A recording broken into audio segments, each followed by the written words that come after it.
Familjar, miq, koleg, bashkëpunëtor dhe njerëz të afërt të Artan Lamës janë mbledhur këtë paradite të 21 majit në ambientet e Tirana International Hotel për të kujtuar me mall dhe dhimbje babain, bashkëshortin, mikun dhe intelektualin e rrallë që la pas një boshllëk të madh në jetën publike shqiptare.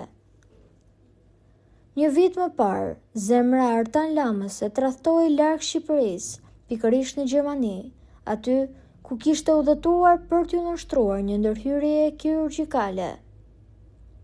Por fati i hidhur deshi që tiktaku i fundit i jetës së tij të regjistrohej larg atë dheut, vendet që ai e deshi aq shumë dhe të cilët i kushtoi dijen, pasionin dhe energjinë e tij deri në frymën e fundit.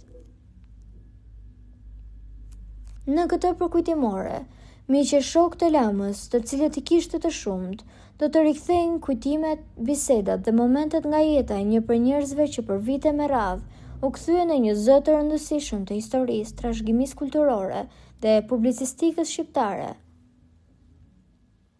Artan Lame ishte një nga ata njerëz që nuk kërkoi kurrë protagonizëm, por lejoi që puna dhe mendimi i tij të flisnin vetë.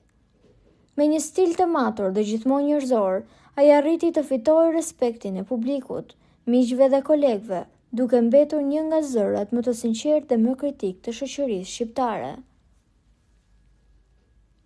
I lindur në Tiranë në vitin 1967, Lame e lidhi jetën e tij me historinë, kujtesën dhe identitetin shqiptar. Ai ishte ndër të paktët intelektual që ngriti vazhdimisht zërin për mbrojtjen e trashëgimisë kulturore në një kohë kur zhvillimi i vrullshëm rrezikonte të fshinte gjurmët e së kaluarës. Përmes rubrikave të njohura, Shqipni e harrume dhe Shqipni tavolinash, si edhe përmes 10 analizave e botimeve, Artan Lame solli një mënyrë ndryshe të parë të Shqipërisë, me dashuri, realizëm dhe përgjegjësi qytetare. Ai mbajti poste të ndryshme publike, nga drejtori i trashëgimisë kulturore në Ministrinë e Kulturës, nën kryetari i Bashkisë së Tiranës dhe zëvendës ministër, deri te drejtimi i aluinizmit dhe më pas i Agjencisë Shtetërore të Kadastrës. Një vit pas ndarjes së tij nga jeta, mungesa e Artan Lamës vijon të ndihet mes familjarëve, miqve, kolegëve dhe të gjithë atyre që e njohin nga afër apo e ndoqën ndër vite. Por, bashkë me mungesën, ka mbetur dhe kujtimi i një njeriu që e deshi Shqipërinë me shpirt dhe që la pas një emër të respektuar në jetën publike shqiptare.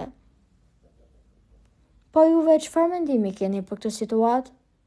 Komentojeni mendimin tuaj dhe mos harroni të shtypni butonin subscribe për të mos humbur asnjë video të re rreth kanalit ton. Ju faleminderit!